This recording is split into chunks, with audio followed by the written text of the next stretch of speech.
Welcome to the Deep Dive. Hello. Get ready, because today we're looking at something, well, pretty different. A plan for learning English that involves creating a daily podcast. That's the one. Yeah, we've got this guide. It details day one of a 30-day challenge, and it's all built around using podcasting to really build up your English speaking skills. It sounds intense. It is, but it's structured, a real starting point. Okay, so our mission for this deep dive. Mm-hmm. Let's unpack this day one. What are the actual steps? Sure, but also what's the thinking behind it?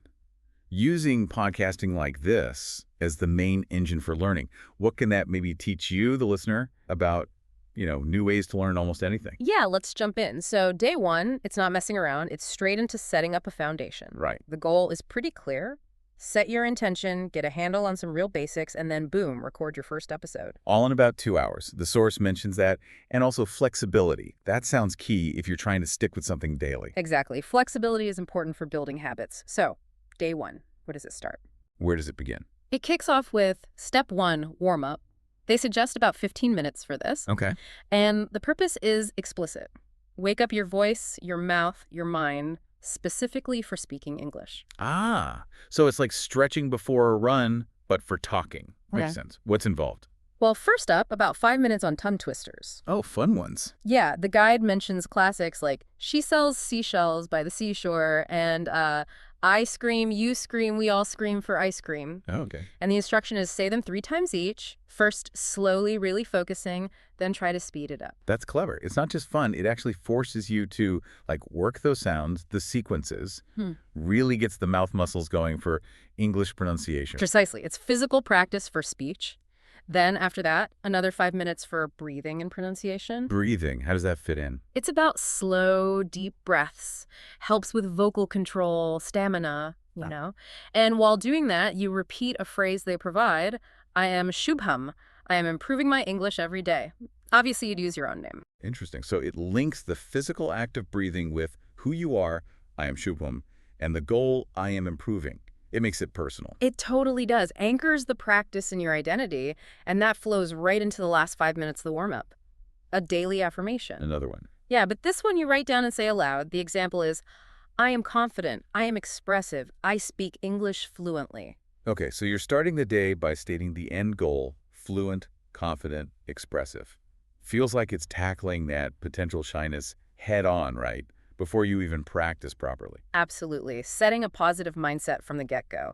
So once you're warmed up, physically and mentally, it's step 2, vocabulary boost. About 20 minutes for this. Vocabulary, are we talking cramming hundreds of words? No, quite the opposite. It's deliberately small. Just learn 5 to 7 high-frequency words. The real work is what you do with them right away. Okay. Which words are we talking about for day one? The guide gives 5 specific ones. Fluent, challenge, improve, express, and confident.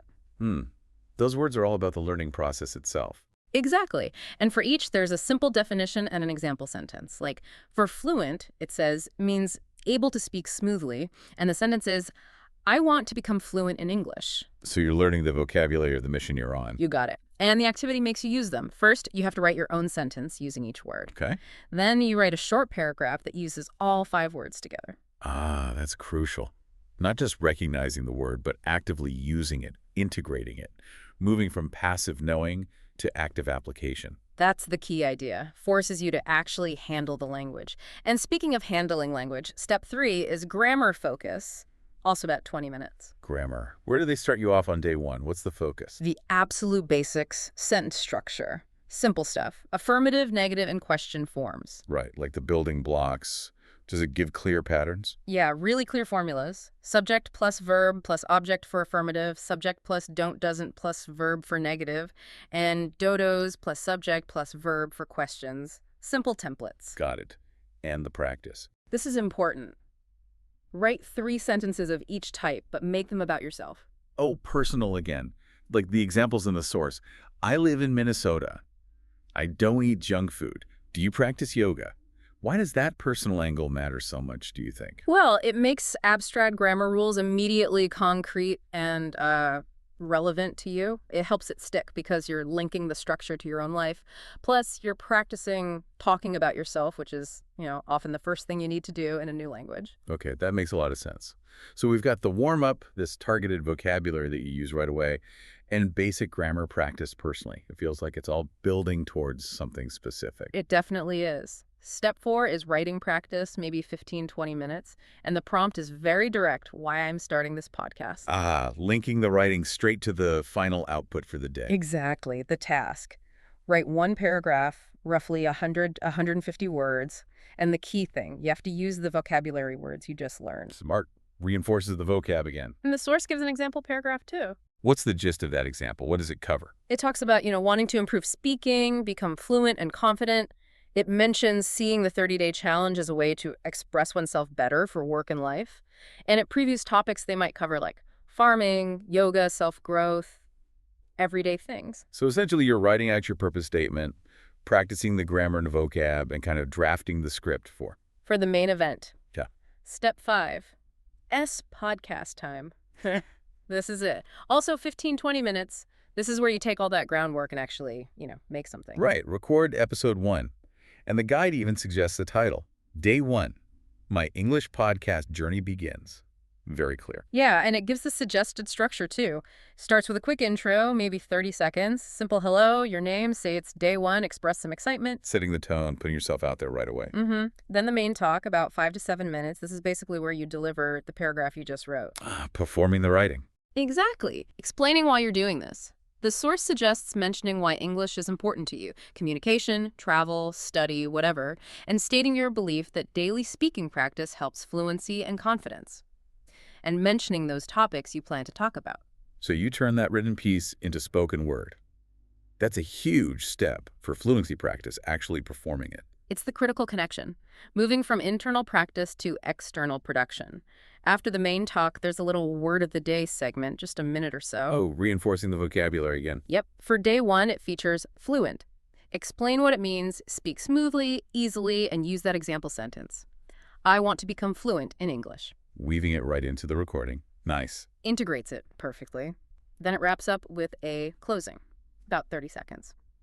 Thank listeners. Promise to be back tomorrow. Maybe some encouragement like keep learning, keep smiling, and a simple sign-off. Bye! There's a whole mini episode structure. Okay, so you've done all that creation.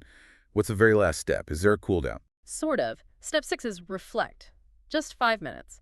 It's about looking back on the day's work, usually by writing in a journal or just some notes. What are you reflecting on specifically? The guide suggests focusing on 2 things. One thing you enjoyed about the process today, and one thing you want to improve tomorrow. Immediate feedback loop. Exactly.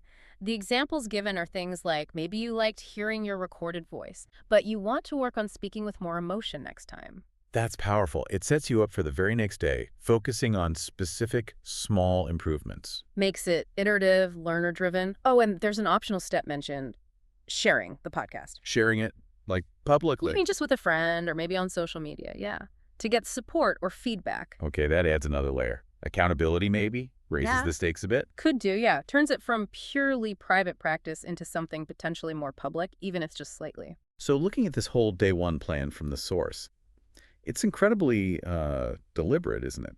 It moves logically from warm-up, foundations vocab, grammar straight into focused writing, and then immediately into creating something audible, speaking it, and reflecting. Yeah, it's not just learning about English in theory. No, it's doing English right from the start, with the podcast recording as the absolute core. The structure really forces that application. It uses active recall, immediate usage, and the act of recording itself adds that self-monitoring piece, that performance aspect you might not get otherwise. Right, and the reflection step seals the deal for improvement. It provides that mechanism for continuous adjustment based on how it actually went. Okay, so this is where it gets really fascinating for me, beyond just English learning.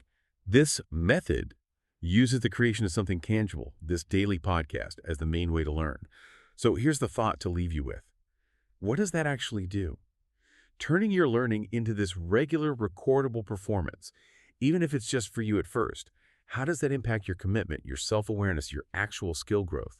And maybe think about how this model, using daily creative output or performance, could apply to learning other things entirely. Like, I don't know, playing guitar, learning to code, even just getting better at presentations. What could that look like?